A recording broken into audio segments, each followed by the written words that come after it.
In this episode of the Mighty Mirage, we remove the old dying heart of the Mirage and make way for the new motor. I try and remember the name of that funny English guy. We use an air hacksaw to speed up the process and eventually manage to get the motor out of the car.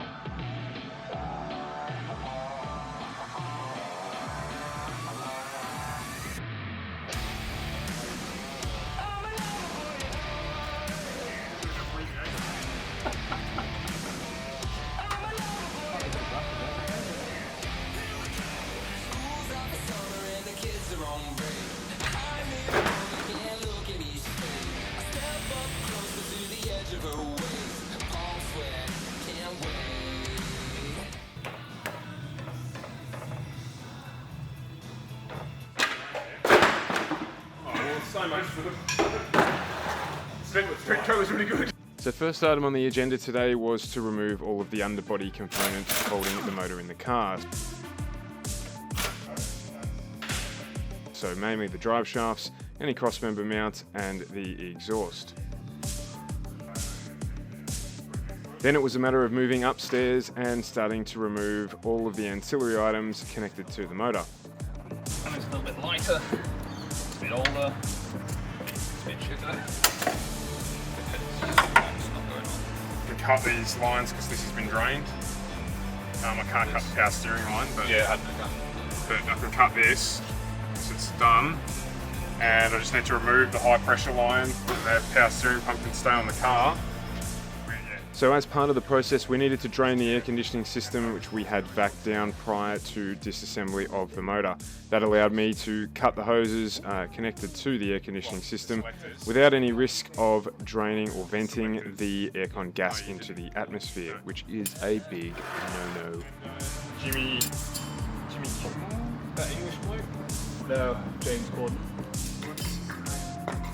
He's got that, he hosts that maths show where there's the lady and they like put up equations and there's how do you answer this equation. This nice looking lady makes the, let's see what comes up when I write funny. So this ray is staying, or we're taking out the motor? Take it out the motor. And it just came up with Urban Slang. And then the first person that came up was Michael McIntyre. It's Jimmy. It was then on to removing the radiator from the vehicle, which we won't be running. We will be running a thicker aluminium radiator, given the events that we're doing, to ensure that the car stays cool for longer. Pop that before we go. It's aluminium. Yeah, we're going to keep this radiator on. Yep. In the boot. Creepy crawlies. You got this? Nah. Niet.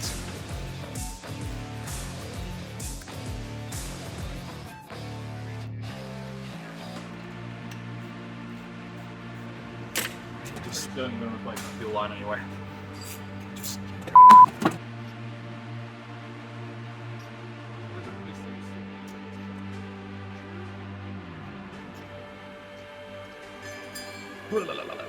Big chunk.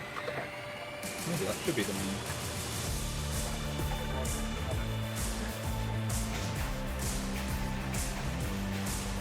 Can you bring that hacksaw?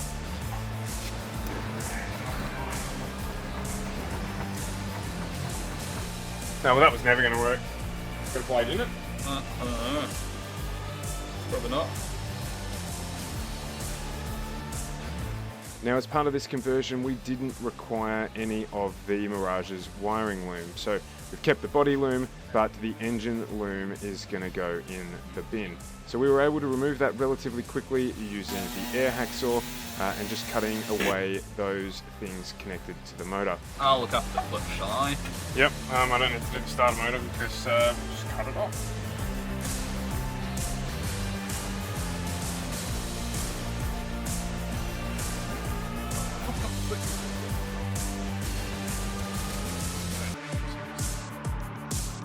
So that's it, I'm going to use the railgun and non-impact sockets and wobblies.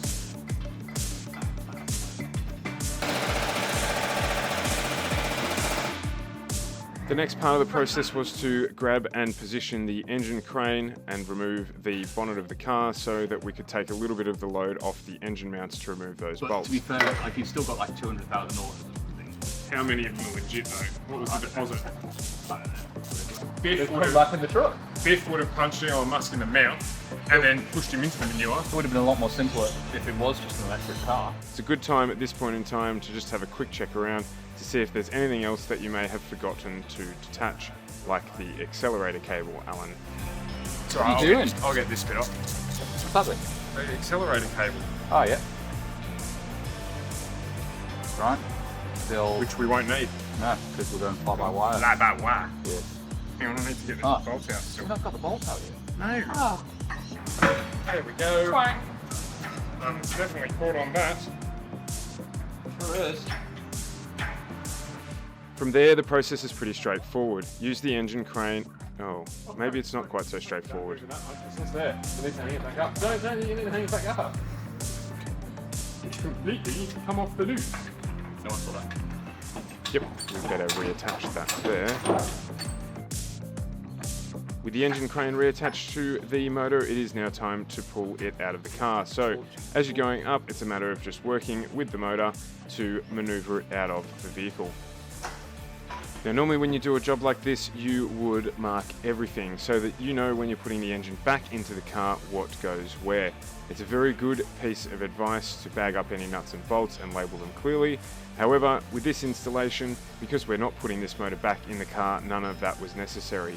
So it's a simple matter of disconnecting everything you can see, contacting the motor, and pulling the motor out of the car. Like the glove. We've put the motor into the engine bay, thoroughly reinstalling it as you can see, in preparation for that car to be picked up to go to scrap heaven on Monday morning. They're closed, like locked shut, it just needs to be out of the way. It's time for our standard high five. Thanks for watching. So in the next episode of the mighty Mirage, we put the car and its drivers on a diet. I fight the good fight with the Mirage mud flaps. Alan finally masters the skill of the drill. And Reese drops in to take place of Stu 2, who is otherwise occupied climbing the twin peaks of Mount Kilimanjaro.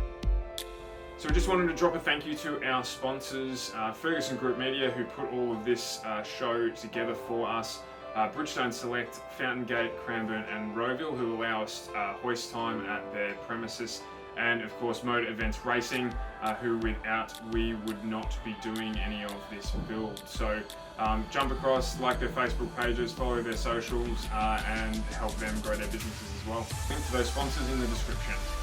So join us next time on the Mighty Mirage for another episode of car, fun and frivolity.